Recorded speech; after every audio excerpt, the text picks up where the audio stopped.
क्या आप जानते हैं कि आखिर क्यों आज भी कुछ स्थानों पर धरती सब कुछ सहकर भी मौन रहती है? आइए जानते हैं इस रहस्यमयी कथा को। एक समय की बात है जब भगवान श्री राम वनवास के दिनों में माता सीता और भाई लक्ष्मण के साथ एक घने वन से होकर गुजर रहे थे। रास्ते में उन्हें एक विशाल, शांत और पवित्र तालाब मिला। उस तालाब का जल इतना निर्मल था कि उसमें आकाश तक झलकता था। ऋषियों का कहना था कि यह तालाब कभी किसी की प्रार्थना को खाली नहीं लौटाता।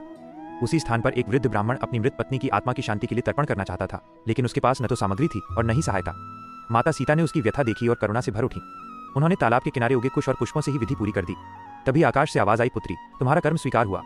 कुछ समय बाद जब श्रीराम लौटे और उन्होंने पूरा प्रसंग सुना तो उन्होंने तालाब से साक्ष्य मांगा, लेकिन भयवश वो तालाब मौन रह गया। उसने सत्य जानते हुए भी कुछ न कहा। यह देख माता सीता को अत्यंत पीड़ा हुई।